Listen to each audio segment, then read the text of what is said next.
Hey, love. Welcome back to another episode of Roller Set to Mindset. I'm your host, Angela B. Fuller, Master Hairstylist turned Certified Transformation Coach. Today is First Sunday, and I have a word for you all today. I am so excited about it. Our episode is centered around First Samuel chapter 30. But before we dive in, you know I have a pop question for you. And the pop question is this: do you ever feel like you're putting your desire to create, you're putting it up front, you're doing all the right things, and it flops? All the energy and the projects that you have created to bring something into fruition, it has failed. It is lost. You've just lost all your data, and it seems like to recover is impossible. And so that is the scene that is created in First Samuel chapter 30. Because I want the people who's trying to create a new chapter in their lives to lean in. You know how it is when you are tired of doing the same thing, the same old thing, and you're trying to create a new chapter in your life, create a new niche for yourself, and it's not easy. Everything you try just keeps failing. It's just lost. So that's where David has found himself. In first Samuel chapter 30, David and his men returned to Ziklag, only to find it destroyed by fire, and their wives and sons and daughters all taken captive by the Amalekites. The men that were with David, his team, were devastated, and they wept until they had no strength left. And though David had lost his family as well, the men blamed him for what had happened, and they began to talk of stoning him. Now let's put yourself in this story. Let's put ourselves in this story. We know what it's like when we're working with a team, and it seems like every turn that we take to lead our team ends up failing, every data being lost. No one is hearing our story. It's hard to even get people to know that we exist. And when our team discovers that the thing that they were waiting on from us so that we can move forward, they blame us because you can't move forward because we did not do our part as the leader of this organization, as the leader of this business, as the leader of this team. And so when things are lost, our team looks at us and say, we are the reason why everything was lost. We are the reason why the business is not moving forward. We are the reason why progress is not being made. But what they fail to realize is that it's not just the team members that lose. We as the leader lose as well. We have to start over. We have to regroup. We have to regroup. And so, what I want to encourage you to do is that understand that there comes a time when we are at a standstill. And we've got to be careful of the choices that we make when we feel like we just can't move forward. But what I want you to remember is that you have to remember that you've been in this place before. And you have to remember, how did you pull yourself up? Because business, entrepreneurship, creating a new chapter, trying to do a new thing, it comes with its own share of trouble. It comes with its own share of challenges. But we have to remember we've been here before, and we also, more importantly, have to remember how did we get ourselves out. So in David's case, David could have made a lot of different choices at this point, but his history with God paved the way for what he chose to do.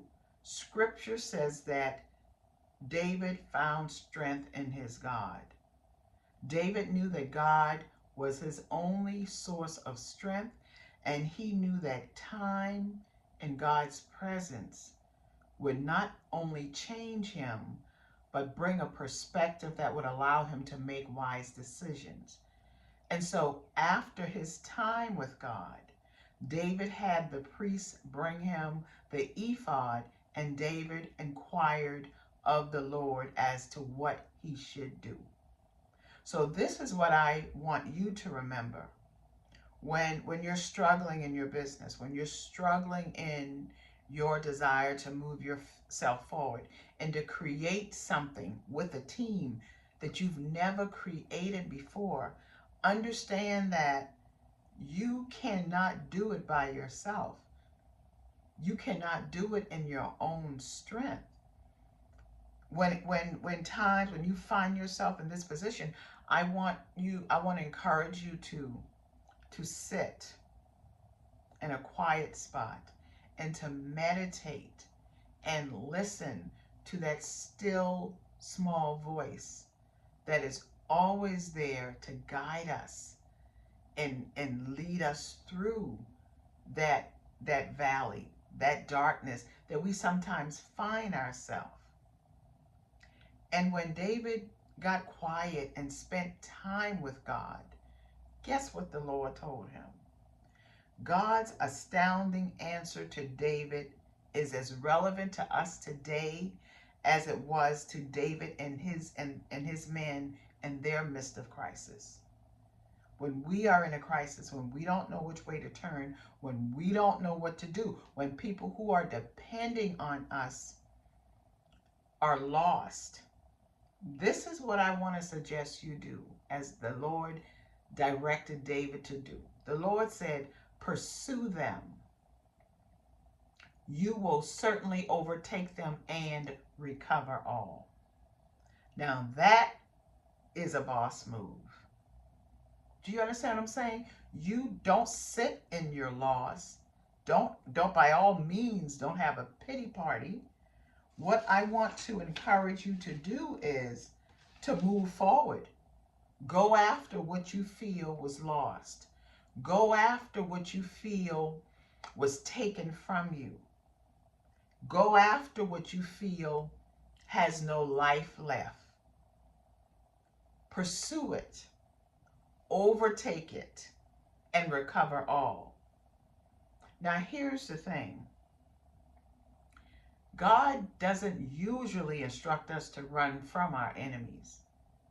At the least, we are told to stand firm and just hide in his shelter while the storm rages. But many times, we are then given strategies to face our enemies, to face our delays, with the mission to rescue, recover what the situation has stolen from you, and more. And that's the key word, more.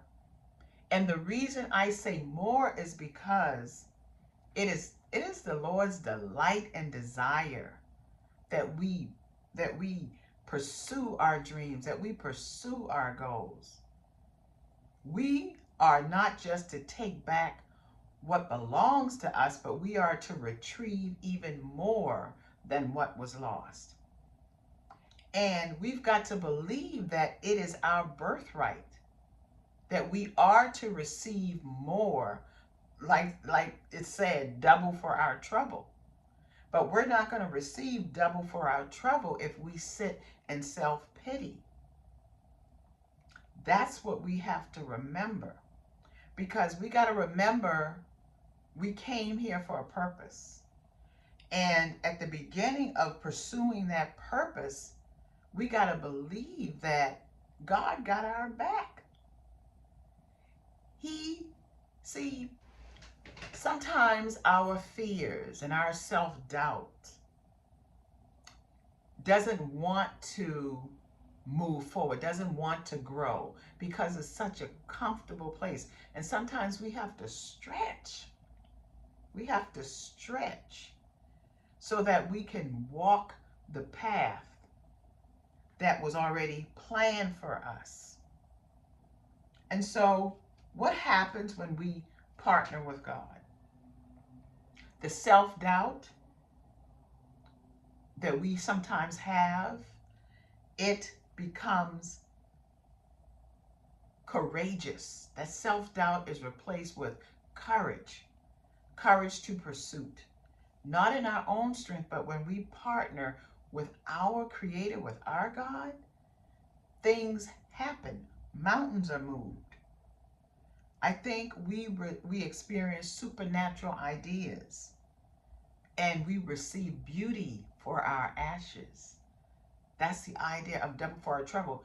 You know, we can't expect to create anything great without interference. When we set the intention to achieve a thing, there's going to be resistance. There's going to be disruption. But we have to keep going. And when we keep going, we're building courage. We're building confidence. We're building our skill set. Because those things are going to be needed and required in order for us to succeed in our next chapter. We also get to put God's splendor on display. You know, so many times we say, ooh, I give God the glory. And what exactly does that mean? That means that when we achieve a goal, we have to understand that we didn't do it by ourselves. We could not even have done it by ourselves. So when we put the credit where it is due, we are giving God the glory.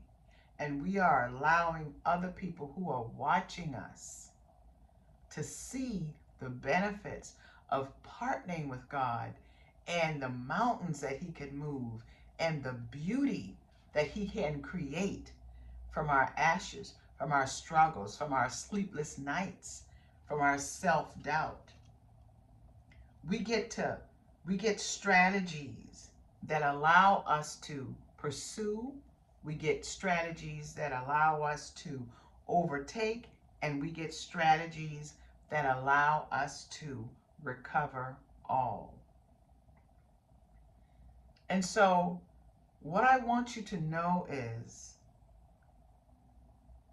there's beauty in the fact that God invites us to join Him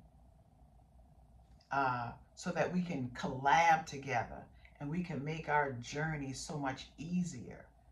And as we follow God's direction to pursue, He gives us everything that we need. We are instructed to go left instead of going right.